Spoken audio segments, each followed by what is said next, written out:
Esabite eno utaferwa enteekani za Kitara Girls ha Kitara TV. Enteekani zenu nekuleterwa aba Kawalega Resorts, Hoima. Your adventure starts with us. Na Nyoro Kitara Convention eyo murudo gwa kabiri hamuna Cubs Juice. Taste the refreshness from the sauce. Kanu kaire ka violence omusajja wakuba kuendeze aina kuhanika mu public nawe muhanike ngilaka kibetuwe abantu mu posting abantu abataba post musajja bakota kagenzero waitu tingenda akutekayo. You have posted your man but you have not posted how good he is in bed. Halo habakaza baba mu relationship oba mbufumbo nororoli alinzire bulinde nkube muterereyo. If you feel like these things have really failed to work out, get out. Kitara TV, Kwegesa, Kumanyisa. Tubatangirire abarozi baita ba Kitara TV. Of course nkabulukiro the Kitara Girls kialeka submit. It's a Easter Sunday. Mwebale kutugonza, mwebale kuturora, mwebale kusubscribinga. Of course nkabulukira amabara CEO of his collection and style hub. Mwebale kutugoleki Engonzi abatugondeze abatatugonza nanye tubatangirira. Of course mujja kutugonza tumina kiyokora. Kabulikiro leka bagenzi bange beyanjure. Yes Allen ambira abantu. Happy Easter guys. Mwebale kiro kihikaho baito muhumbukire na Yesu.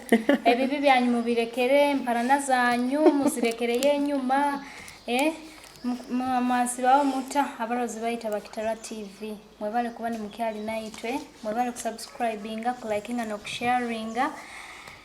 Nyona abahumbukire na Yesengeso musigire nyuma mwebale muno kuhumbuka. Kafe nkabulikira amabara gange omanyire mbaza gona bamwine Catherine nkomanyire nka Kathy's Hairlax mwebale kutugonza istereta umaye nkuru gashenu nindumba masindi so aba masindi kyalero lwebage nyina inywe. Happy Easter.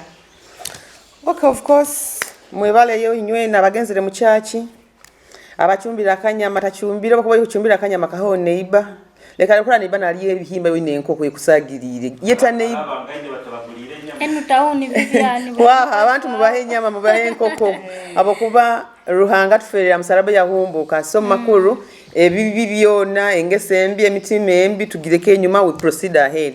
Of course kanyaboine ni bagamba Jesus died for our sins but forgot our poverty.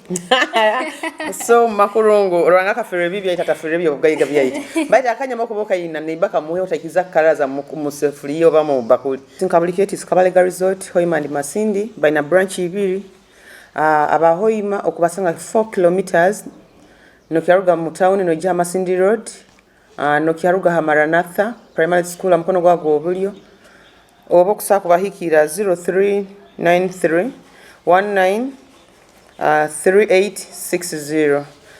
Branch ya kabiri li Masindi still 4 kilometers off Kampala Road no Rugama Masindi mu town okusako bahikira 0392 900 Kabalega Resort baina okusako bahikira email ya www.kabalega.com over okusako bahikire number zinkuterere hezo. So they have baina conference rooms for the big conference rooms for workshop, for parties, for meetings, baina ample space for parking, baina environment very favorable. Are you stressed? Bintu byange kulibata. Do you want a staycation? Hati a Easter hanu balisira aka it's something like giving back to the clients.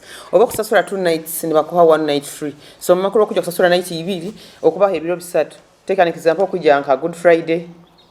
Nobaho nka Good Friday nkaba checking in Good Friday bakubaho bakaba Good Friday Saturday Sunday so bakaba sasu ebiro bibiri Good Friday and Saturday omakuru Easter ne baginyomerwa busaso abantu nyona mwongere ko ejumbira Kabalega mwe supporting Kabalega baina ho abamasindi babona buffet bulikiro ebaye mtwara ibine kichweka na bahoima tutandika buffet mtwara ibine kichweka bayo kata of all foods na soft drink then abamasindi kyalero tuna live band being that it says Easter Sunday mwije kutahira mko bakwa busa mwije munywe mwije mulye mwegonze abakwenda kuswiminga abaana mu balite baswiminga abantu bakulu bakwenda kuswiminga mujja musumwinge abakwenda abaina parties muije you know Kabalega omusajja nakakole kintu kijwire more of a green environment tosanga yo toke imanyire Kabalega butabunyonyi baitu tosanga kusanga kelele yo omuntu so abantu abahoyima masindi bulisa hona nambere mukali umwe ku supporting Kabalega resort then abahoyima nkuba yijukiza ebiro byokwezi bina May first Sunday tujja kubayo na zumba ntubayo na live band and that live band is cut of Mayor Brian Kaboyo omulodi wenka so Aleni yijukiza abantu another sponsor on board tunaba cabs juice as usual aba cabs juice okusa kubasanga Hema Central Market Haiguru. So by now all kinds of juices, by now cocktails, by now smokies, by now every kind of a juice. Do you have a function, any kind of function, wedding, birthday, introduction, or you want to surprise someone?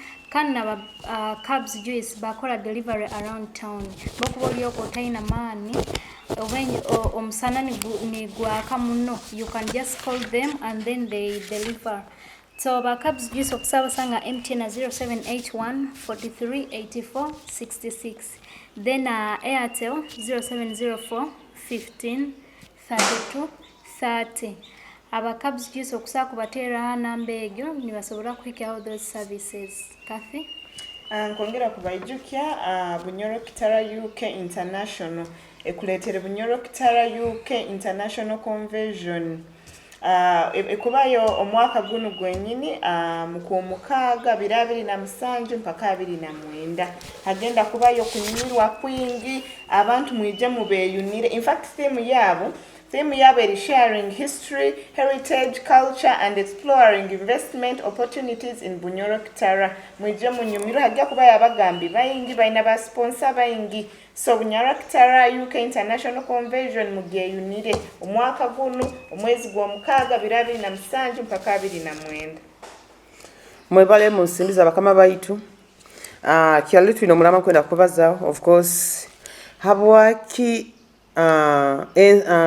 market mu Rugendo manyoro nyoro na marakusika mu enkaitu signs ziki oba red flags ziki ezokusaba kuba ezokurora oba ezidetira omuntu kuwolye kiyambu relationship yolimu oba relationship yolimu n'omuntu oba engonzi zolimu kangamba kitabata nize engonzi zoyina n'omuntu ezikole kiyambu omuntu owoyina taina hala kutwara oba kakujwa haira oba kukuwehara oba taina okumwesibira oba iwo okumwekaka wakuwekaka bwekaka Spagulu. Okumwesibira akabani hanko akabani andingidi so nyowe to me mujungi kitwandigambire signs of failed relationship or signs of red flags in relationship to me nyonka vivi first and foremost obo kuba relationship wherever it is obo oli mu maka obo ina boyfriend oli mu cohabiting buli borora side eri oba mukazi oba musajja buli bomuterere simu akugamba ndibiza akakuterere baitu bagambe kuteta takuzireki tagarukire kuterera nkyali bize hano ngiaga kankuterere so nateka excuse imba ali bize omusajja oba omukazi oba bana yenda omuntu busahaba bize hamugenziwe so nyowe omusajja bokatandikire ngo oli busy that means you're showing me red flags tokia yenda kuba na nyowe toyine kitu kyokwenda kulibasa hagati wa nyowe na iwe so omwisiki wena oba omusajja wena oba kuba ina relationship out there oba bufumbo omusajja buli bayizire muka akujja kubyama bubiyama buli bayizire muka njwahire nyoka neke mbyame okwenda kubaza nawe nyoka ngende hamuli mobile bunkwasa so nakolekia nga ali busy atakuroho so that is one red flag kukolekia relationship yolimu oba makago olimu oba omuntu woli nawe taina bwire bwawe takukwenda hati wegikarawo no omwesibiro oyesibiri mpaka oboli kagaruko amwenke bamazire kukatura gama mazire kuleka biro bina nasete twekenda nansono waba kuchapa oba kuba no bakoleka kulekere munju togenda kibayinga that idea hati ka kuolekie mbuka kuchape rundo lwa kwate byanyu byawo garukenka On that thing omwanyu dankiaro nyo ateke ngenda kubaza about it in fact now a two way for both men and women. Itu abakazi twenda muno kakasa you know I like halo abakazi baba mu relationship oba mbufumbo n'ororoli alinzire bulinde enkube muteerereyo kumwolekya mbu omusajja akajwaha omuntu akakujwahaira nowesanga olundi alina mu relationship abandi osanga zahoireira relationship ekawaira nasigazeeko nyo omusajja nti amwina noyenda akakasa baitha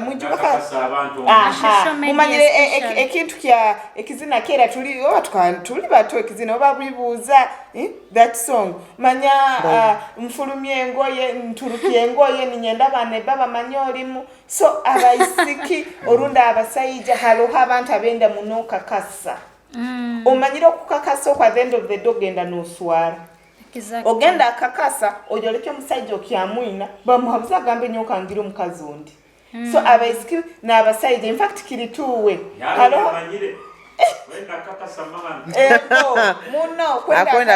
kwenda akakasa nyonyinaki omukazi aliyo baye omukazi aliyo akuchumba omukazi ataliyo olundi enanka noyenda kwikaza heibara eryo mukyala nanka oba iba nanka obufumbo bwahoireira halaho abantu omuntu nakukwana ensi yona inakimanya so mbu nankankwa ine nankankwa olunda bere nakusandaza tinkibaza that mulekege kwikiriza muna abantu but sometimes ebintu bino mubigendege empora batu nesina kingambire nole kamalize kingambire no tikingambire kwoleka but halaho abantu abenda akakasa you can attest to that point ntala abantu abenda akakasa omusajja ninya wa mwina omusajja agenzereira omukazi ninya wa mwina iwe kaseto enda akakasa boli relationship not me I don't timbaho mbunyina akakasa amanyanyi na kwoleka abantu amwine relationship yes, I don't do it because personally tindi single but mwinaga kimanya ndi mukazi na nyowengira obwomezi have people with so at the other side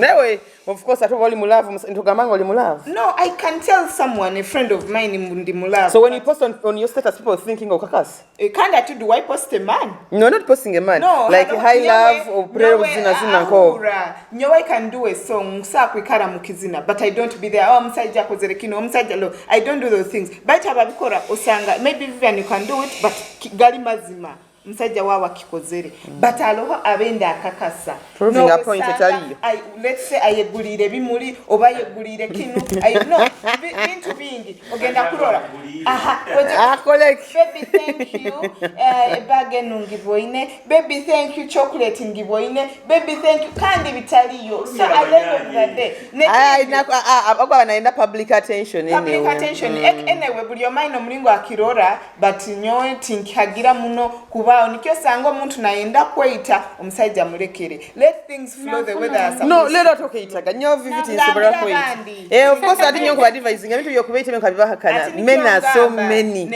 na bakazi bayingi abakazi this thing is a two-way thing ekintu kino nkibaza abakazi nabambufumbo like ali mbufumbo kumara some years okimanyira ala abakazi omusajja bakeyenda for 3 years emyaka ebiri yagarukiro if they are in marriage for 5 years 2 years obufumba buli mu wenka chonka ina kukakasa you know at the end of the day nyongamba abantu we all have been in situations whereby ogerezo no wrong things are failed to work out kigerezo ho bantinywe because I also tell women to exercise patience. But which kind of patience? No, and kingamba haloho patience and wasting time. Exactly. So people confuse the two of them. Baza hebyo nkisa kuba nomusajja munaku. Nindora tukweyombeka tukoraki bintu nkebyo. Musajja munaku ne watawo. Waha musajja munaku. Tikiri you all know tuleke kwefora mbo muntu ataina kurungitu tukimanya. Chonka aroha kulora tamanyire.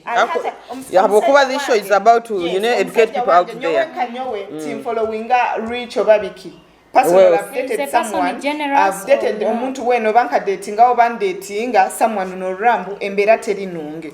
You can exercise your patience oba hatwala hano obworora omukazi omusajja mwenzi muno ateiroro ndino kutera disrespect bintu nkebyo takurolera takore bintu nkebyo you may exercise patience no gamba mbali hinduka chonka alo byorora mbage akusisa obwire chonka iwe no lemera habwo kutina gamba mbakarugambo okarugambo fumbo you people nyonga mba abantu the time is now. Lekaga kurora mbu it's too late. And it is lekanyonga abantu. Iyo bokuba oli mu bufumbo, iwe niwo kuchura amaziga. Nyo viviti kuchura, you understand? So if you feel like these things have really failed to work out, get out. And the more you keep crying tears, you're killing chances for other men. You're killing opportunities. Because haliyo musajja kuchura kwenda mukazi nkaiwe, you understand? There is a guy who really wants to have a woman like you. There is a guy who wants to have a lady like you. There is a lady who wants to have a guy like you. So if you feel bintu byange ku working out or whatever it is, oboli musajja oboli mukazi, let go of that. Come out. Omusajja aliyo ndaja kukwenda. Omusiki ondi aliyo abaina yendo musajja nkaiwe aliyo. You know, me I believe Kathy. There when you're not meant to be, you never always have peace. Nikyokusanga, listen. Nikyokusanga mbu every time you're into the thing of relationship or marriage, you keep pulling ropes with omusajja. Enkokoro tizikuwa, enkunga ine tekuwa. You know okurwananga tukukuwa. Even a small thing like this, it will make you guys fight, you understand? Because kana koja producer kubijiko bintu bini. So ati Aurora mbu harobo kura red flags zinu. So tuli hano clearing out the eyambu mbere kuletera ha abana kuruga kuita mwana omuntu omwisire ngabo kuba kuwaine murugize go get another man, go get another woman, you understand? Hata ke family kasagara mulosi kanda rone kintu kine kyola kugamba ntingu we have kids. What is kids? No, and that's why you see they are going to keep torturing them. They are going to be hurting them. Let's make this clear. No,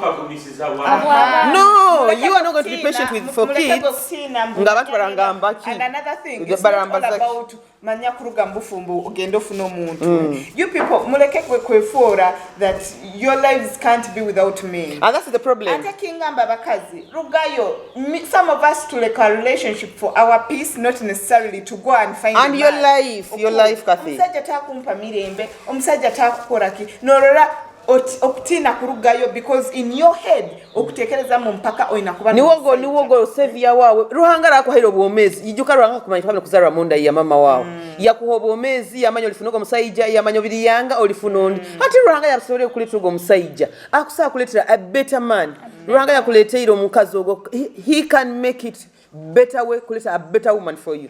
So if you feel like these things are not really working out, you guys are pulling ropes to an extent of ending up your life. Get out, you know, for the sake of your kids. So what you do, my kids, I saved my kids from being orphans. I decided to move out from this marriage. You know, when you die, and you get another woman, your kids will be orphaned. And trust me, honey, no one is going to take care of your kids like you. Apart from your mom or your siblings. But trust me, the kids always miss this gap of the mother love. So if you feel things have not worked out, you know? No!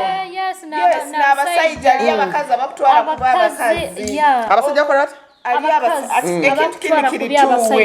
are hitting both sides, both genders. Okimanyira abasajja bayikana n'abakazi nagamba kwenda family ye babana be bakule ham. Kyonko omukazi atakirora atyo. Alaha abantu borora omukazi norora kwenda family ye be together but omusajja takienda. No wesanga omusajja kwenda family ye be together but ayina musoswangule gwo omukazi. Okurora. Omusoswangule. Yes, omusoswangule. Nekinga balaba you people kuba musosangule it's not behaviors character yawe. Yes, aloha abakazi abatamayi. Let me give you an example. Okimanyira abakazi abatamayi kurolera abana. Mukimanyira no wesanga omusajja akufayo sente zona buli kimu kyona kugonza kitali sente no wesanga omukazi taina bwongo obukusakurolera mwana omanyire kurolera bana mulingo bamukulize okurora you know charity begins home by the other time kan intaha muka so obumbani intaha kugwa kurauna nkarora kana kahimbire nkakavera nikarugangira kaduka karakataha hali nugendo wange naruga akana manyaka ine myaka ena kiro saha nkaisatu kichweka so ndora nkahura nkomutse nyagamba because I'm a mother nyagamba mali obwire bunu bugena musaha ina okwasire otumira omwana esaha zigena muina omwana muto we myaka kana kona okurora kakutina no muhanda so osanga aina nyina no wesanga aloha abakazi abatagira bijunanizibwa habana nkyo sanga omusajja na mubinga oli nagamba omusajja gwo tayigirange omusajja malina abinga omukazi we bata kulora omukazi talina future kusa kwemereza abaana akabakuza mu kisani omwana wayo ndo muoleke how to be a mother omwana we nakura nyonyenda n'abaana bange bit I have a boy or I have boys nkusa akoraki nibarora mbu maybe omukazi ono nukwate yakuliza abaana nubwo aba musajja abamanyire mbu mama wange akakuzaata abaana akatukuzaata. But now come musajja you entitled to change this woman. You know you can always make your wife what you want her to be. And to tugambe we have said signs that something is not taking you anywhere. Naturally,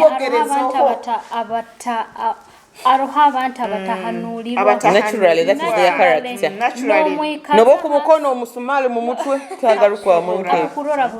So nyongwa na kuongera hao another sign of a red flag is relationship. In a relationship is blame. Something has happened, your partner blames you for that. For example, maybe one of you has cheated on the other. You know it very well that you are not the reason why that man has cheated. It's what you talked about, akaguru. Kyongana ruga unakublaminga niwe.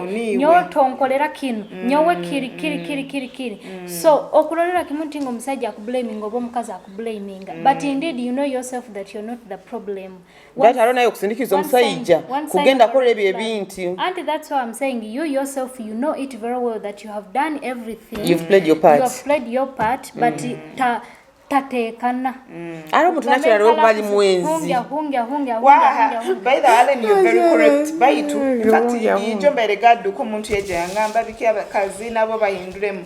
Personal alo abantu borora no musajja wakufayo omanyire kandi to abantu tugenda ntukura like abayisikiba nuthavinga that mentality ntikufayo it is you've received mobile money.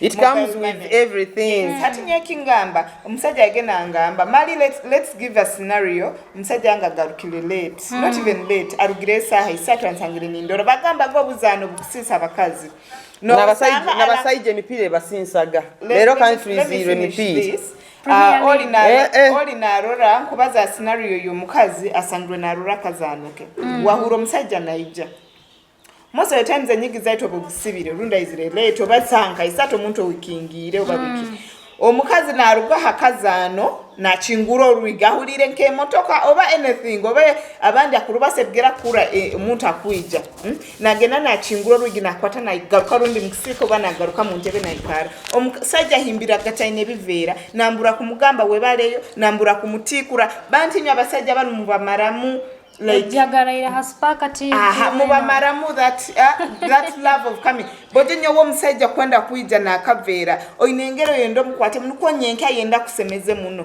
chonkano sa na kugamba rundi amoti mama shiri ndesere binu biteka kuli mkichumbiro tomanyire yo mkichumbi okwenda nduga kazana no garuka kazana banti nye mwegengero yokwata kandi another thing nyonga amamuno begengero yokwata kimaleyo engero yokwata abaside na bakazi begengero yokwata side way na basajja nabo begengero kwata you know I got someone sent me from side you know this platform is always for helping each and everyone tinyenda gamba mbu because I'm a woman nyerwano chonkala haba kazi abatagira mbaza. One time I had a client muntu yamuterera mugamba hani okyakola betu nakai kunkanjwa ya nesimu nkugambe genki ali muisoke man embaza banti no embaza ne yamukazo girora sometimes erugihalo iwo mulingo nte tuli mumbere atikafe you're not mad no listen kafe public omusajja banti nywa sigara ali musajja regardless I'm in public regardless kafe you being a man I'm not very stupid to wake up and start abusing your phone. I am a human. You must have done something. No cafe. No.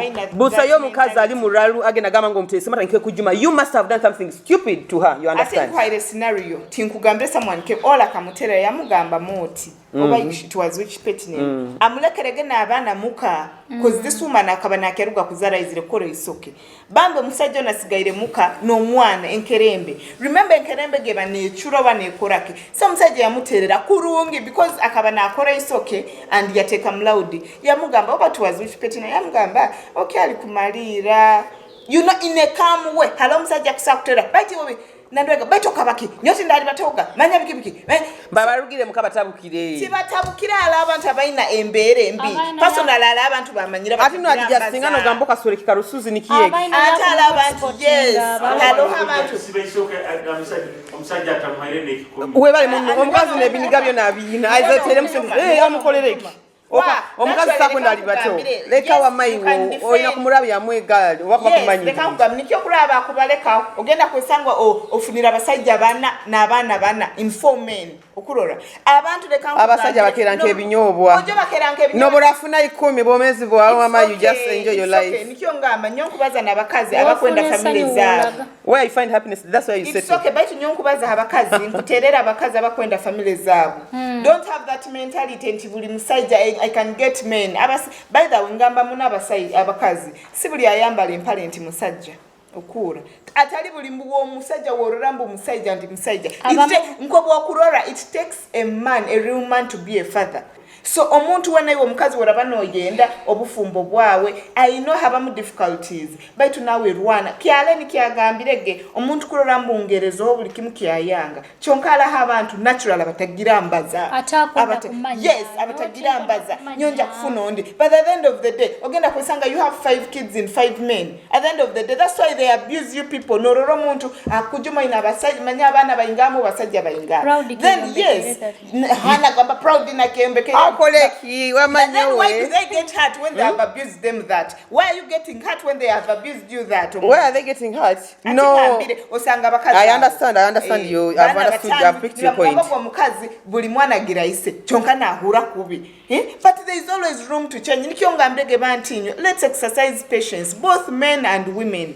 okura omusajja nawe hika point yale nagambirege nti ongerezo buli kimu kyayanga omusajja mukwasire kurungi omusajja muberero ombuzi personal ala abantu bamanyire omusajja wabata ina sente akusa kwikara na murabya amegali buli kiro because taina sente baitu buli bwasindika akasente nibwafoka baby anto kumaiso wakagenda bwa sente abo baisiki basuma abo bakagenda bwa sente abaisiki abandi bali bakazi bakuru bali mbufumu bakagenda ha sente bakoleki orodo molekise sente from the word go hati obusubazi hoyireho amamurabiye mwegali mile ka anyway this show buli magire ntekereza ye me I'm not going to support that thing nti omusajja wangerera sobeere enchu nyamsemererwa nyenke alete bihimba nyamurabya amegali okuhura buli omu abanobwire even as women halonyo we personal alobumba ontaina nyenke nimbanyina you mean someone oba alobumba nyina ebinkurabamu omusajja wange nagumikiriza oba any person I'm dating nampa that time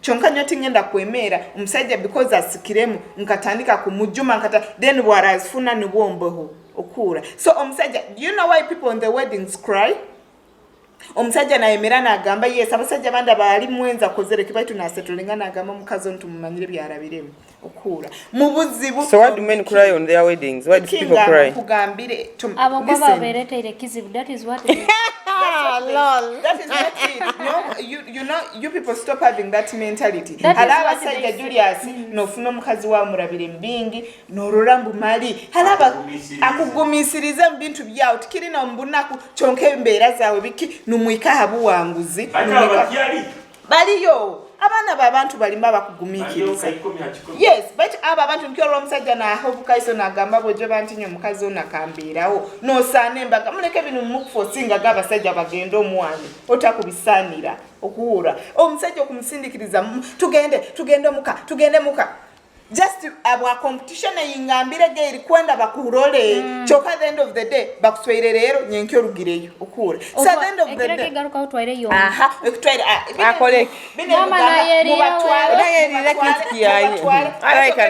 alaikara kutura masiga mpakati abangu wetwalira abana banyu muno bamama osanga mukazi leka gendo waitu mbaka ina kugendo waitu no tunura mukazi nyala abantu bantunura ningamba mama onu yatomera nororo mukazi akwenda atwala omusajja omwabu notunura omusajja nayo nogamba mukama omusajja onatomeire okurora so bakazi nye mube with that mentality ekugumikiriza okura ekugumikiriza not only in money stuff oba sente but nembeera Kasa I've seen people who have been patient kandi at the end of the day bafuniremu kia ekibafuniremu kia kyongambege patience teba the same with wasting time Auntie, well, there's someone outside there who doesn't know the between what is. Can you describe the difference between patience and wasting time?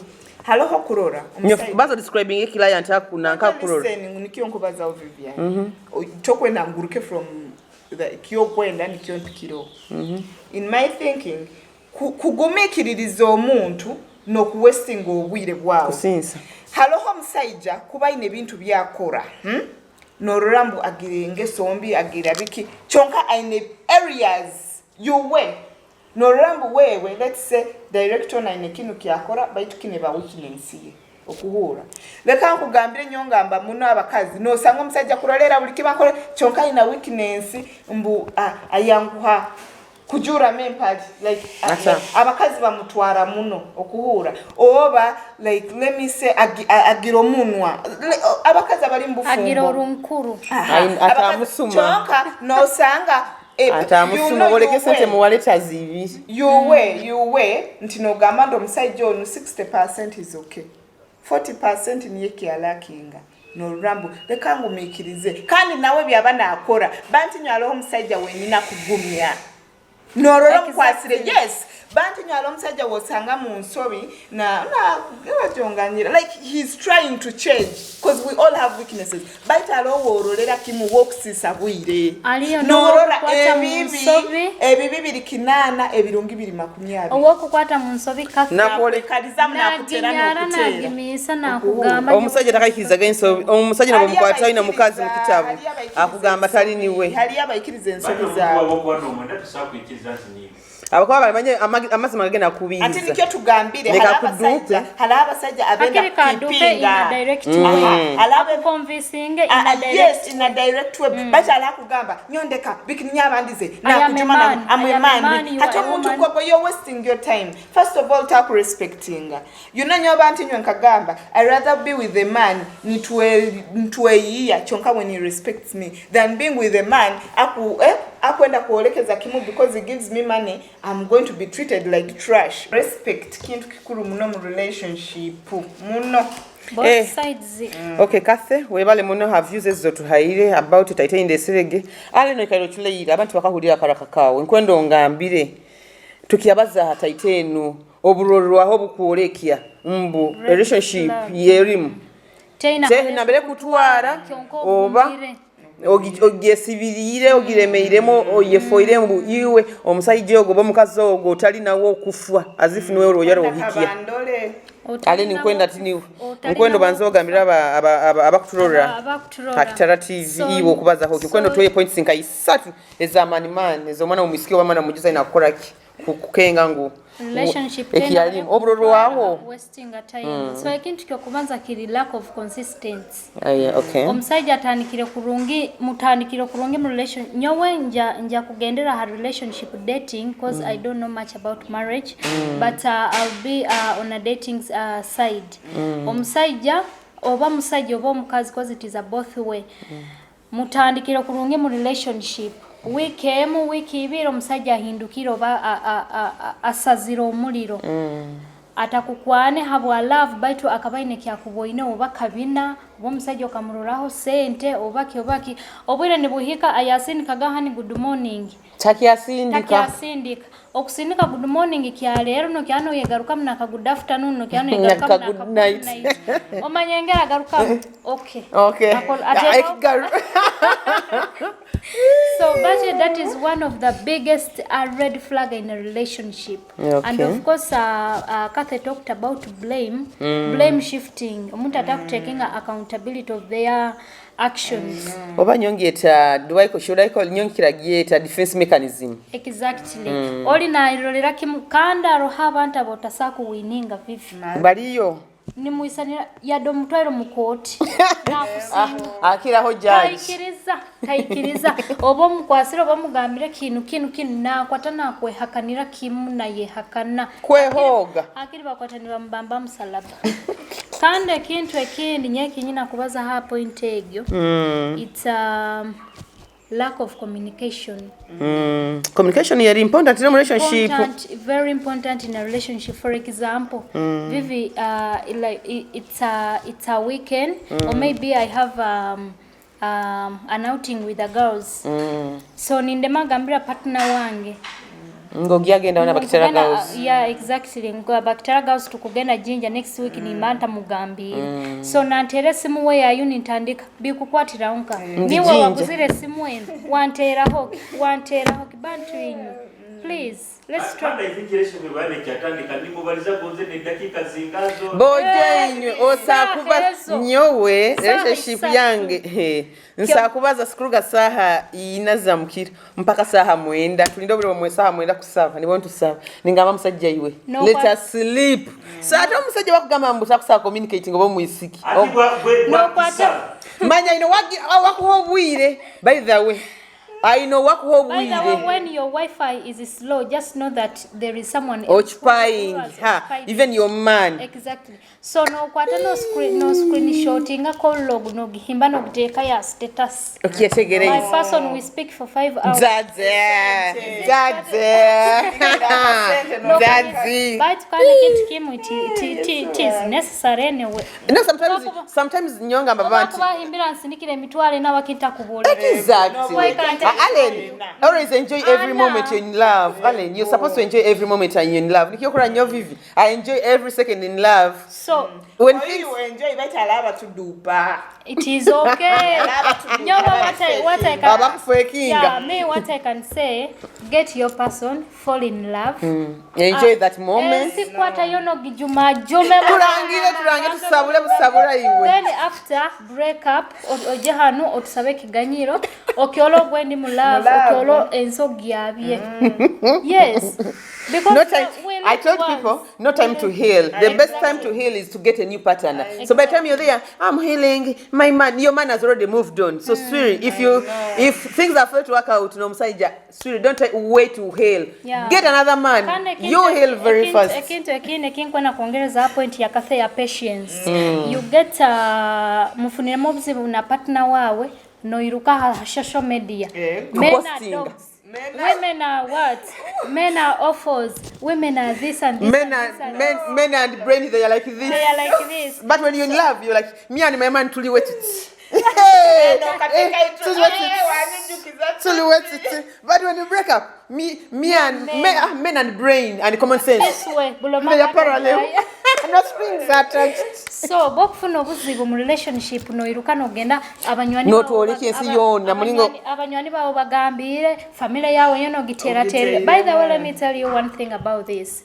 You are going to go and report your woman or your man in your friends or your family or whatever. They will hate him. They will hate me. I'll go back to my man, but my family we shall always hate your man. Exactly. So the people should learn to sort out their things before they go public. And by the way, me as me, when I come and tell you my issue about my relationship and you give me advice, when he says sorry, guys, he's sorry. That's why you see, Alan, me, I don't go with you. Whenever Vivian, I'm sorry. like you. Or he can chameleon. Exactly. Can't make it a candy. Alan can always call me. She's crying.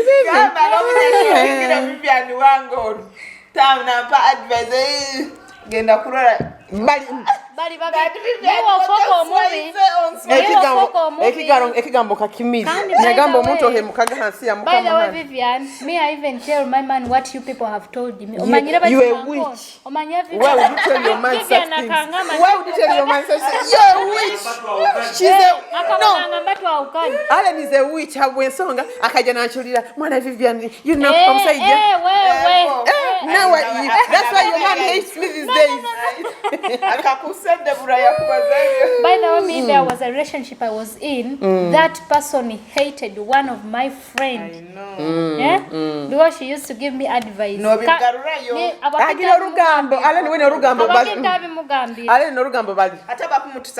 advice. Atokura nikiake ngamba bese. Nyoka gambo kange wakati kuna kitano no bisa musajja wao. Ai nyone kite kindi. Tekayo byange Ebyoreka agenda kure motoka nesimba. Nande kangaruka ebyange tinteka. No. Kamunaba. Nyowa kurora these days when I get a relationship issue with your man. My man, I rather go on Meta or Google or what I ask for advice. By that's the best. That's the best. Koko ni mutubazo. Kanda ati we ujya no kuchulira. Vivi. Ankabireka. Ngena muchura. Ali Ebyoreka shocking. Emotoke kasimba kagenda kurora kasoka katerekere. Oba kare na chura kunandwe atachule. Ndanje tinsa kuchura. Ulmafi. That antabalire to get to us. Me when my partner comes and apologizes, nkubanyegera inywena.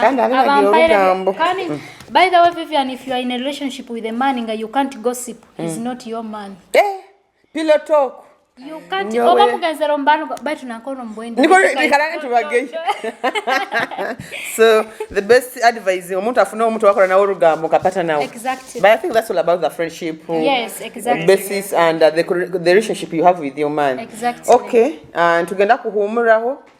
Mwebale muna weekend baturora. Mwebale muno kufollowing Kitara TV. Mwebale muno kurora the Kitara Girls. Kamba ijukiza bakama baitu. Of course, nkabulikio Kabalega Resort Hoima ni Masindi. The place to be. Your comfort zone. Kabalega Resort both Masindi and Hoima.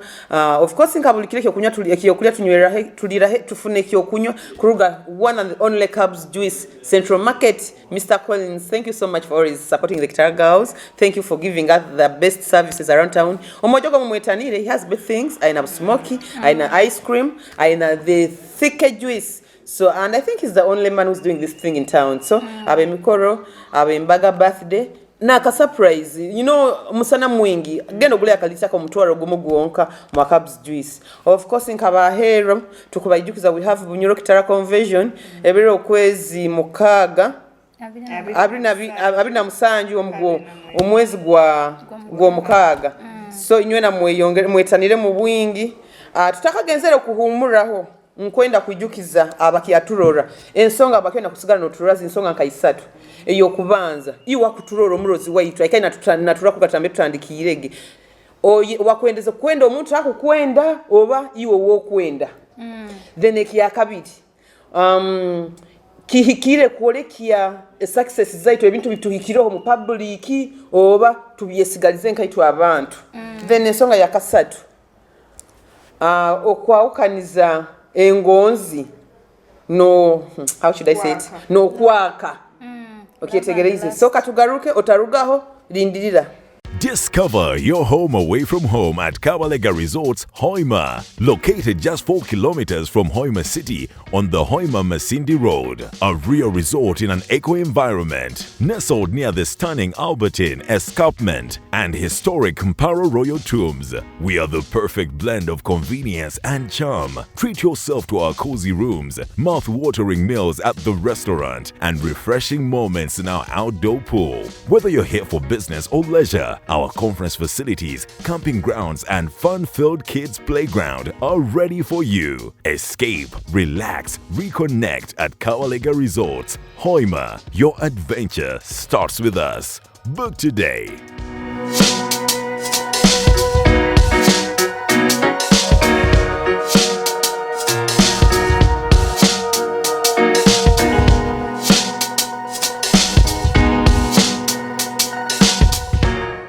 Mwebale mu kuhumuraho oko nkwenda kusima buli muntu wena akiyala shene akiyatuhondeire akiyarora mwebale nambe tutandikire gentu ikakumalira shene.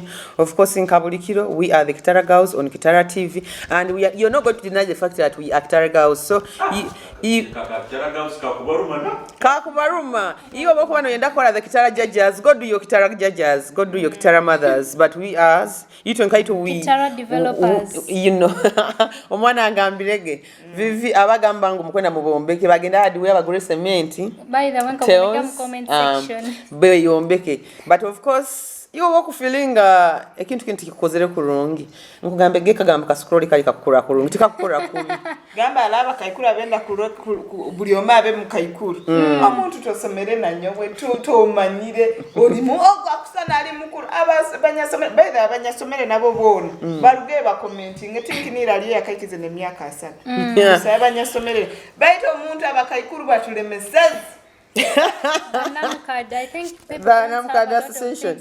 Ekintu kya Kitara Girls kini kikubaruma. We are the Kitara Girls, of course, and you're not going to deny it. If you feel like you don't want it, you have to accept it. We are the Kitara Girls. When I was somewhere no muntu commenting emyaka ni class. Ekintu akine kimbaini yenda kugamba tingu this show is not only in Runyoro.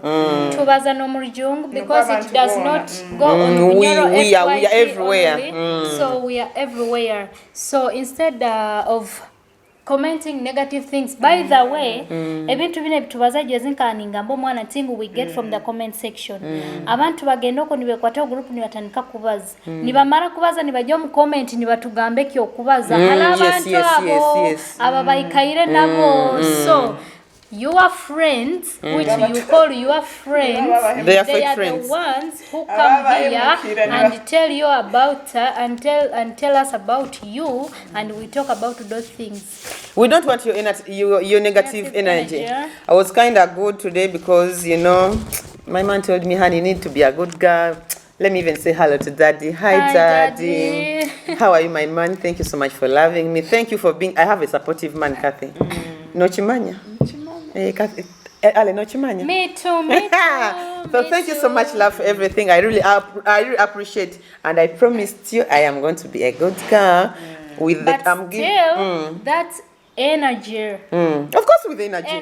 No, of course, with energy. Yeah. Do you understand? So thank you so much, Anne, for being a supportive partner. I am so grateful to have you, and I thank the God that rebought in my life. Love you. Okay, katkore nsimingagambire. Baitinye mukwefora mukubaza mu Rugendo mutaha bajungu. But there are those people. We are going to Gulu. These guys, the ET and Ned wants us. Yes. So these guys want us. They need to hear what we are speaking. No, what I want to tell someone out there is my parents really took me to school, and I really have to use that, and I really have to speak English. I know. By the way, Your daddy, your mom paid school fees. Exactly. So even when I'm in a relationship, I do not speak local language. What do you mean I speak my local language? Like, I know. What do you mean? You see the vibe and energy Alan has. Though I'm so good and fluent in English. Me, I will do both.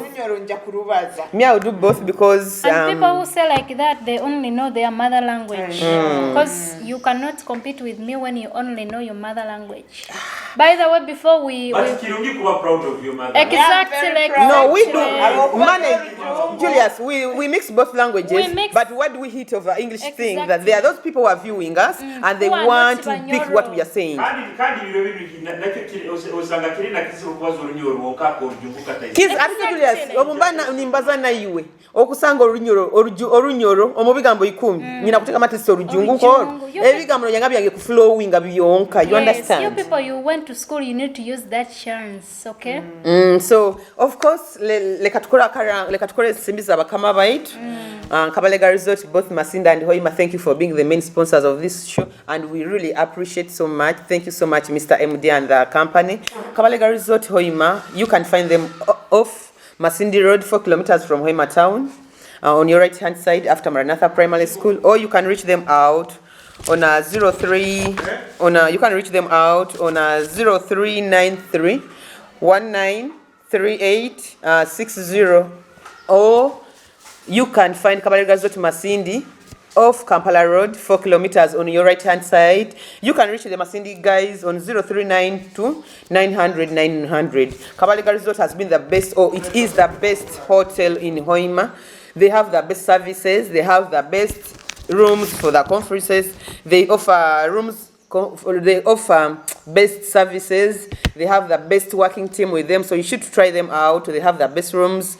Who are you not to try Kabalega Resort? Because it is a comfort zone for everyone. They are not targeted. They didn't target only the rich people or the poor, but everyone is always welcome at Kabalega Resort. And being today is a Sunday, Easter Sunday, we are live today at Masindi Kabalega Resort. We have live band, so everyone around Masindi, don't hesitate to come through Kabalega Resort. it is always free entrance. So muije Kabalega Resort abamasindi n'abahoyima mukusaba kuvuga mukajja mukatusanga masindi, you know, tukanyumira live band. Of course it is always free entrance. Ojagure kiyokunya, ojagure kiyokula on affordable price. And people of Masindi, I'm reminding you, we always have buffet at Kabalega Resort Masindi at a fee of 25k with a soft drink. And Mahoima people, we are bringing buffet very soon. So don't hesitate to come at Kabalega and have the best meals around. Yeah. Yes, Alan, remind them about another sponsor. Cubs juice, ice cream of any kind of flavor. Okwenda strawberry, okwenda vanilla, okwenda chocolate, all kind of ice creams, and of course the best in juices. And so you can find Cubs juice at 0781 43 84 66, 0704 15 32 32. I mean 30. So instead of gossiping, please go to Cubs Juice and get some ice cream. Omanya ice cream mege kiza enugu. Omwana kagamba ice cream who's just. Yeah, eriko mutima gube okutendeza mutima gwekiku ice cream. You will heal them. So they should try Cubs. Yeah, even it heals depression, by the way. Oh, so people are depressed. Yes. Because if you're not depressed, why would you gossip? I know. So Cubs Juice basanga Central Market, Haiguru. So Cubs abantu bahaka juice niko, you know, they should get into line and have some senses in their head. Yes, Kathy, remind the people abroad. Kubayijukiza Bunyoro Kitara UK ebaletere Bunyoro Kitara UK conversion omwaka guno okwomukaga 2007 mpaka 2009 eri UK muje mugende mwegonza haliyo kunyumirwa. By the theme yabo nyongera kubagambira eri sharing history, heritage, culture and exploring investment opportunities in Bunyoro Kitara kwimuka Bunyoro bayiraba mugeyunire ori UK ori nkaha bokuba no sobora travelinga munyumirwe ugendo nyumirwe. By the haliyo na white party. Yeah, there is a white party, by the way. So toza yakagweka ka white, okay, niro gendo nyimiro. Night we take a sent passport to Tizina. We can, you know, we also want to have that flight to, you know, to the Mbinu Kitara convention. Exactly. So if you're there and you feel like you need to sponsor the Kitara girls, that is really giving people a headache. We are here for you, honey. So of course, before we had gone in for a break, we had given out three topics. Oh, mbaigembalize ha ensonga isatu. Into winding up the show, you know, we are finalizing the show. Ensonga yokubanza. Would you love someone who loves you, or would you love someone you want? To me, Nyoeka Vivian, I would love someone who wants me. Hapo ensonga. Omanyiro omuntu abana kwenda muno kusinga yomulingo kumwenda. Ana mulinga kweguyam. Kana kantu kana mulingo ka flowingam. Bait yo woyendo omuntu niwo nokipika. Okutera masimu, okuposting, okusanga oli depressed, okusanga oli stressed, olimo kumposting. Okyetegereze. So nyo to me that's why I've always chose to have a man who loves me than okay, I'm not saying honey that I don't love you, but of course you know. Simba na musajja ngagambe baby tonjagala sweetie ninkukunda. Cannot tell mbo msaija kwenda muno nikyo bagambire gekala kantu ntogenda kwesanga minko munywani wa Vivian manyire Vivian ayenda muno hata munywani wa msaija munywani wa msaija baina kutugambira but my man loves me more than I do. I can think manya like that way because I'm on your side. Nikyo nkugambirege omusajja omunywani ni wakolake agenda kutuga omunywani wa msaija mupeke hatu amaso nyowe Hapo, you know, we have different reasoning. We take things in a different perspective. So to me, I would choose to go in for a man who loves me more than I do, more than I love him. Because of course now we love him. So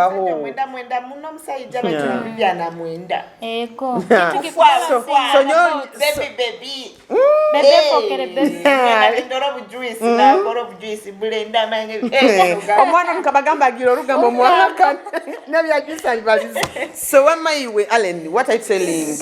What I telling? Omutala hero yakwendeza omuntu akumwenda oba wakwenda. Nyowe kinte kindi kyokubanza, you need to know the difference between wanting and needing.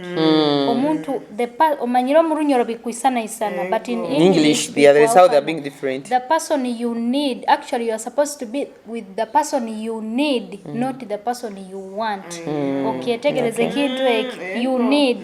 For example, Oina abasajja babiri, I'm not saying I have 2 men. It is And just an example. even if you do, No, there your is man, no your man even knows if. you're working. No, Kitara there is- pays you for this. There is no. No, there stop is being what if. a coward. No, even She's a if, coward. No, I'm not a coward. I'm not a coward, but there is no what if. Okay, you talk it in a perspective. Exactly. There are 2 men. There are 2 men. Vivian, for example, you have 2 men. No problem. Kathy, you have 2 men. No problem. Yes. You have 1 man. Akugamba. I have like $1 million. Okay. What do you think if maybe you do this, which can bring in more income? Where do we invest the money? Where do we invest this money? Okay. Or you know what? You're doing this thing, but this is how it is supposed to be done. Then aliyo known owokuwantinga. Akwenda kuitira mu Owokwenda. akwenda kuitira Producer kanta ukahuliri. The one you want. I have So got, how do you say it? The one you want in Ati Runyoro? murunyoro bikuisana isana. Because it's so the same. Baito mu rujungu niho Yeah, they are different. Owokwenda Owokwetaga. So this is Musota Munyoro.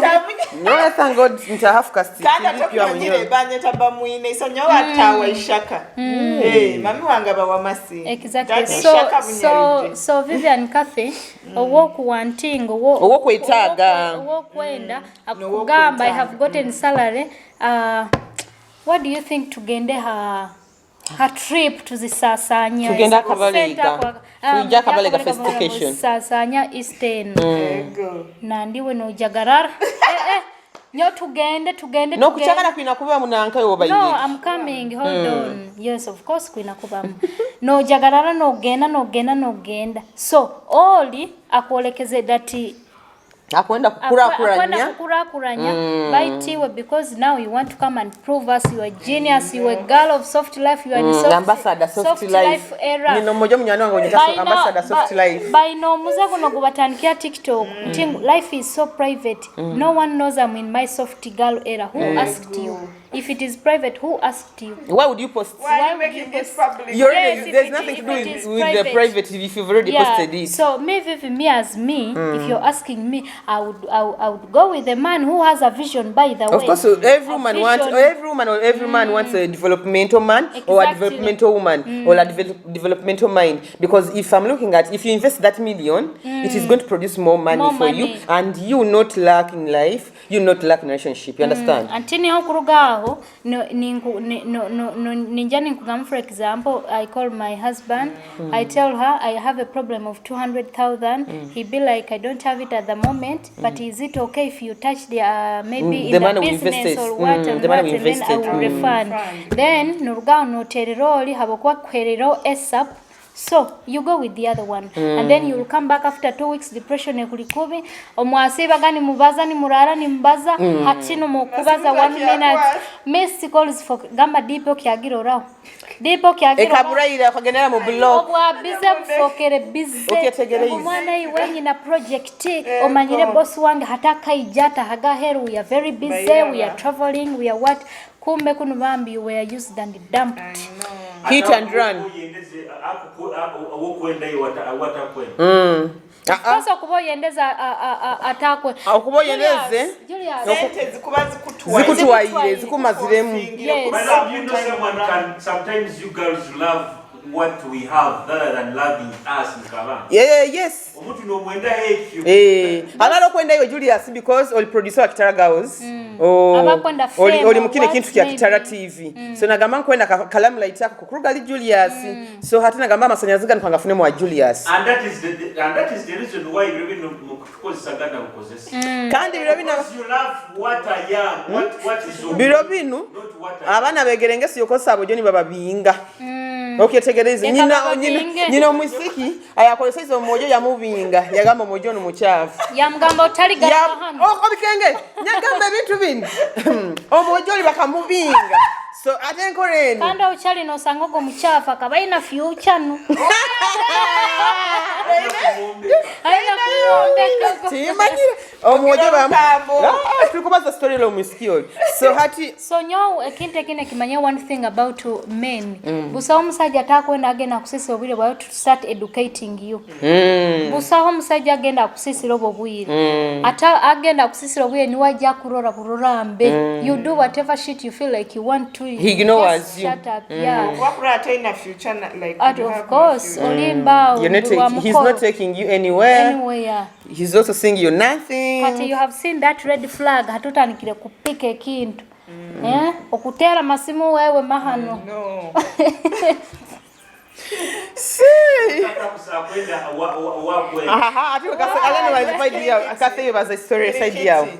Omuntu wena by the time I'm falling in love with you nkakwenda meaning onyolekeze ompaire reasons to fall for you hati love ni nkyongamba etatuwe omusajja nkwaina kunyolekeza kuma kunyenda bikibintu ampaire reasons not only ka you have received kuba nyo mkaterera not kali nukakoleke anyolekeza mbere irwakoraki you know Vivian omusajja kuberero in everything we maybe bayiro ne byo kurukaniza akubereiro like he's showing you habakinta akumwenda nikyo kuranya akantu kamanya akunyenda muno you know hati nowadays ensekafwa abantu barora love men no longer chase these days akasente oinakuirukia azifu okuirukia kihe omusajja wange omusajja wange wunkubamboine akunyenda nanyo love kangi muhe okurora you know lekensera mule you know aro kwenda ina haka kubaraho destiny bunde kanyendo omusajja wange kubi muno lekangi muhe love ngimutamike mpaka destiny bwerachwa bwe destiny bwerachwa mumbutu tuli hamu chonkati ngenda kuba omanye abantu nyo mutima alo bugwanga omusajja nahura no omwe Julius mkaza akufera no ulo mutima gutaliyo no rabo jo Vivian omusajja no bimanyire msajja ndi babakolera kime binde byokwenda chonka nororo mutima guli kuli beta bwaki kampa buzabantu wama inywe abaisiki oba abasayija habwaki omuntu otakwenda ni akusensera buli kimu kiyo nekyokwenda kandi omutima gutaliyo kandi okwenda oyina kubanza ku gamba ni work replying after 4 days ego and that is why you nyowe mbaye nintesa obambaye ningamba nicyo tukwenda abantu bakubagamba iyo kwendeza okwa kuchuza nuwo gende nawe onuba akwe Vivi anakwenda kumuchuza nyowe lero ngagenda kukunchuza akwenda kumuchuza nawe namuchuza nyowe tutatuti nibechuzanga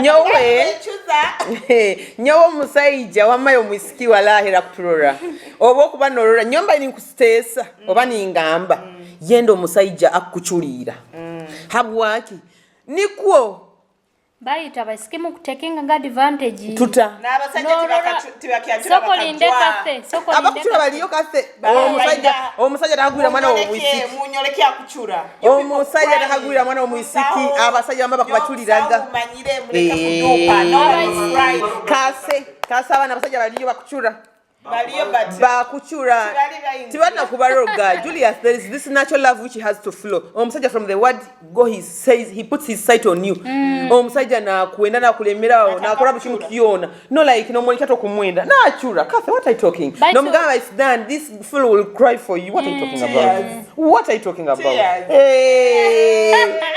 kuya hata gwira mwana manager atagwira mwana ya kere mama wa ya muspicinga no bwakuba muspicing loko ahura muleke kigamba don't tell it it's by luck murani kulembeze kemanya musajja abakabe nyuma batakuchulirira so it's by luck and no ranga buli mutu abamanyire banabize kayaya nabakazi baliyo tikuli even blowing their trumpets tingenda kubera ngambe mbumanyamna but it is your luck Vivian ntubwire buno musajja woina akufa batabwe nyuma bakayeka navafwaga chonka nyachumura ngamba genda kasiya genda go nabo bakabanya binga nabo babinga kandi nyokase mbinga n'abarundi bakabiga wacha wewe hapana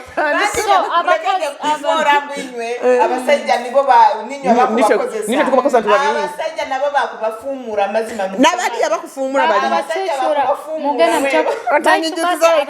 abaisiki n'abasajja bona bakucheckinga advantage both sides omwisikino ogenda n'omwolekyo kumwenda muno hati n'atandika kumanyira nikyo kimuno omusajja so hata mu makuru abantu bani bakeyo love omusajja bako nakwenda muno akeyo n'omwisiki wako nakwenda muno akeyo kwa hati ngambira akeyo hati bakozere bata tuyambye tukozere tutakuyamba mbu omuntu akwendeba muno ayikaizo omuntu falling in love n'omuntu nakayikala nawe tukikozere tuta nyowo mwisiko nkugamba borabo ina love ejuire pipeti okugenda n'omuntu the one who loves the one whom you need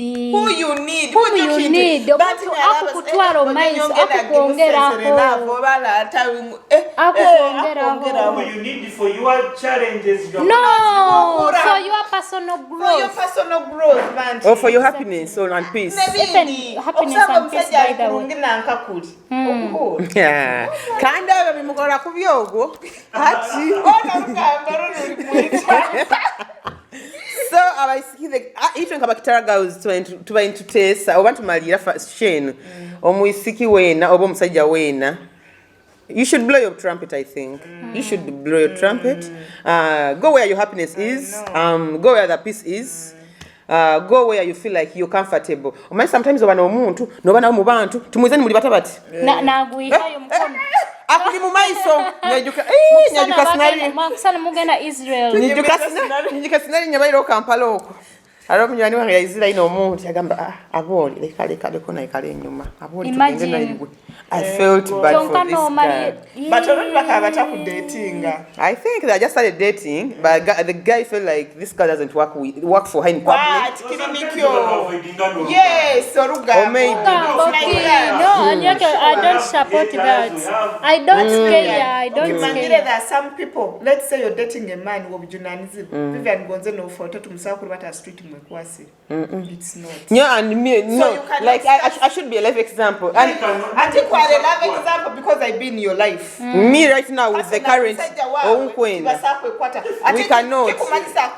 That is yes. So meaning no go muntu wokubaza hala abantu. No, maybe they don't want it public. Maybe the man is married or womanizer. Rundi married and womanizer. Yes. But there is no way how you're going to tell me that you're scared of showing me. Of what do you mean? I know. So am I not? Am I that bad?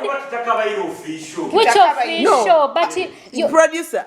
You mean to say these married guys are not loving girls out? What they are, but tibakwenda kuhatinga they are women. That's why married they are loving to an extent. Of course, he will not post you, but public-wise, people who are around you, they will know. Alan is married. Because I'm around next to you, by together mu public, manyamweru batainywe na bikimwe kwasire mikono. The man will not do it. Omusajja wako bakuendeze. Aina kuhanika mu public nawe muhanike mutimba mutere mutimba nanye ni mutimba leka kibetu we abantu mu posting abantu abataba posting nagamba biheyo twere no muntu nananka na Vivian no omwisikia ijao yatu omusajja mutere post giheyo akwasira posting abasajja bane bakujoga anyway posting you people mleke kintu kana musajja mufumbo ala postinga ata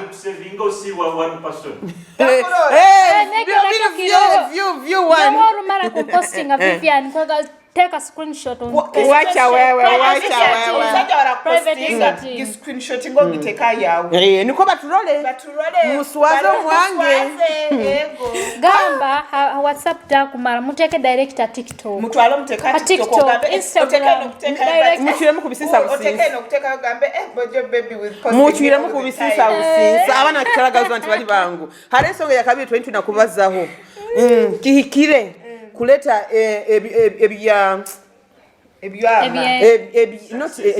success zaitu mu public over tikihikire. How should I say it?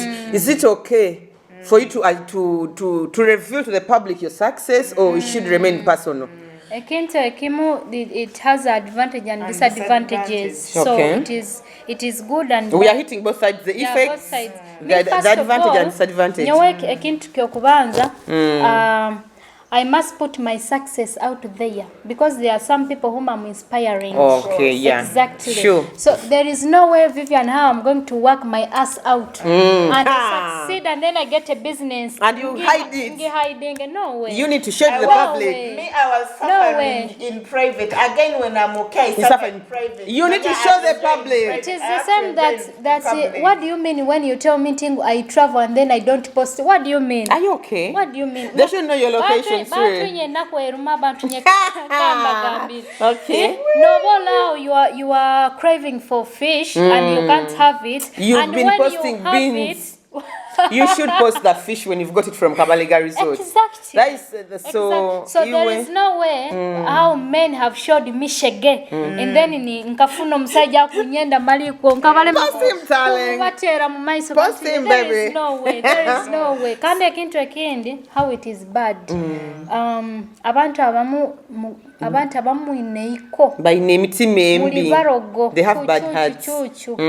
Ogena kupostinga omusajja wawe for example ola arugeyo oba with fake information oba with fake news oba with what asokajja kugamba ebigambo baadi yankwenda kubajukiza nti we don't care ebigambo by'okungamba oludaka bingambira ira ati oba okuba nojja kuterereza tinkuba ntakukenga And they forget this man, he's sleeping in your chest, baby. Exactly. He has to tell you know what? Exactly. Vivi said ABC. Nyapo itegyo. Ebintu bya relationship anyway it's fine buli mind omulinga bitwara. Nyowe personally Vivian have you ever seen me post a man? Oli muyaye. That is not it. Kwenda kueleza bwaki. Kwenda kueleza Give us a reason akutaka kusema omusajja mukutu. No, let me give you this thing. Nyowe I don't know oba you know when you test something ukarora the bad thing that came out of it oyega gobota kegere omanyire kintu kiona when you win in private omanyire na stand wena oyine byawo byowesigaliza tayangwa kubisiza Because he doesn't know what is going in your life. nyowe banti nyo bulisajja bokota kagenzero wayitu tingenda akuteka for a reason that abantu babi mu Rugendo kyokutwara orugambo you people abantu babi gonze tukiri na relationship nkwate posting mbumanya nkozere kinu hati manya like a business wise mbungenda postinga muje mu enjoy every moment. Kanjende lisinge omusajja status. That is not nkwate Julius nkwate ngule ya kataka babiki nyiruke nka posting nyiruke banti nyo kinu nkibagambira abantu babi Oina ka posting oina wo motivating anagamba congra. Let me tell you nikyo some people mukyarwana muno na like the you know let's say the disadvantages of people abantu babi banti sale ebintu it's okay to post whatever you want nyomu kubanta posting musajja you have a right to post your man but ali wange nyomu posting buli omu aina reason why they buy tunawena I'm posting buy to the kankugambire you people abantu babi me have tested ekintu bantu babi yeah, people are evil. People are very evil kinu tukatandika tukamanyire you all I take you like my sisters right ebintu alebindi mwesigalizaga banti No, of course, Katha posting. Also, even actions speak more louder. Aro success so job tunga no ko takitire mbantu but people will know. Business. What watching with business wise. But I live to be in the Julius. You people can attest to the fact that people are evil. They are. People are evil. I am going to talk about that right now. No, Kathe, let me give you an example. You have posted your man, but you have not posted how good he is in bed. No, that's why I'm trying to say. No, that's why I'm trying to say. Okay, fine. So when you're in love, everything okay. Han is the best. Without him, I cannot live.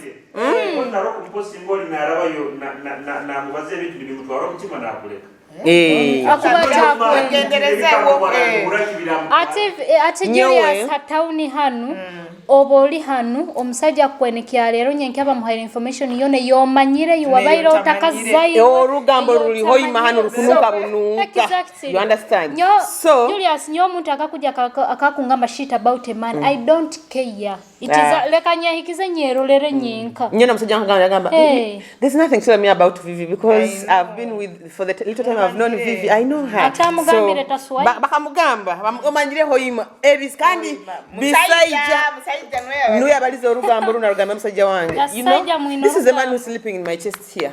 You can never sleep in your chest, so there are things you need for a go.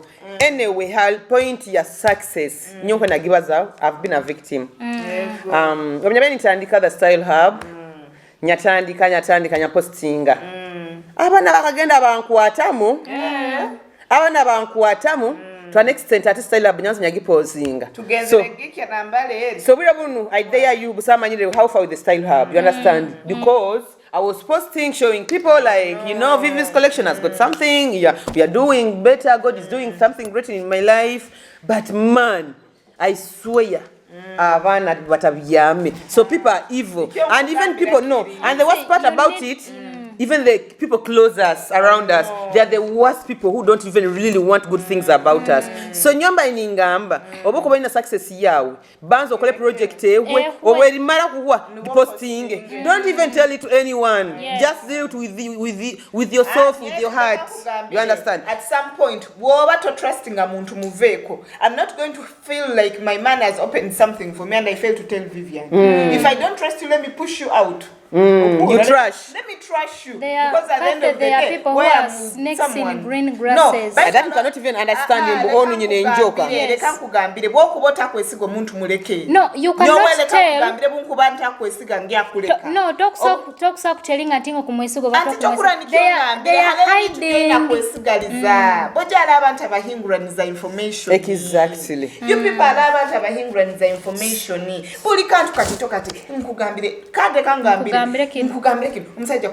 Umusajja kozera kino owo bigambira ikaire myaka tamanyire na musajja hagabe mitware ebiri okumugambira bakwere milioni 5.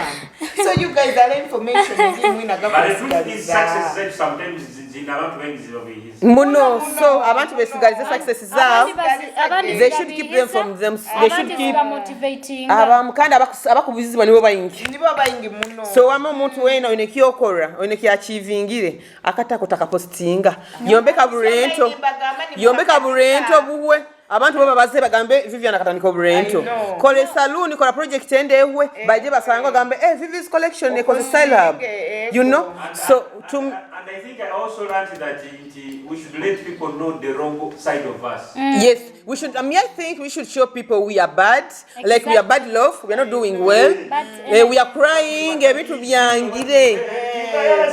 you understand? Nikiokora nyonka hika. Nikiokora nyonka hika nyasizi ngamani hasaluni. Apparently. Okura na Vivian tomanyoha akuroga. Oli hamidia hano kugamba abantu style haberiyo. Oli hamidia okura nsi yono bite omuntu aliki abigambira ali masindi atamanye style haba kutandika ati. No, because these are people around us. They will come. Kanda tule kamba gambire kinu bantini. Let me tell you, bwali kaba muntu aina mo mukono in Satan, oba like Satan or something. Buli warora kangamo musuma wena. Omusuma wena warora omusirikala yeruka. Hati woboba murogo okuhura. Buli warora ekyauki esibire nikyo ngamba abantu personal have always told you Vivian esa mwenda tekoraki. Cheyanga takoze. Beto ati wobokuba mu oina mumbu iwo tamu murogo ikara murogo. So buli warora kya omuntu orundi na hata musajja anajja kumpe mtwaro 10 lero tagisindiki bandogere. You people stop that. Batu baroga kandi hoima munu bakuroga mulekege kifu bali chu mulekege kinanga ekintu kiraki angireteza majosa ebintu byekwata mu you guys bakitika na mahoro habobura otabihuli baita tibantinyo mulekege you know sometimes nyongamba abantu kwato neirogo lyona ebintu ebakozesa uhaya bihangire ruhanga kwata rwango musaba ja kurora. By the way, I was telling you that hati bwire buno ikirenka you've gone so far from the time you've been praying and all that, you're so far okura. So muleke go sometimes kwikiriza mwebyo manya bandogere ebintu byesibamu ate okugenda no mukanisa no sawa na pastor na kugambira amazima na nkaka kuletera kinu by the way bamu nikyo ngamba pastor abandi kandi ati nibakugambira kimu ne ibara lyo muntu watakaruraga baita alaba duka abafere nabo baliyo Vivian agenzere manya Vivian kimayaka kuroga biki but you know the truth.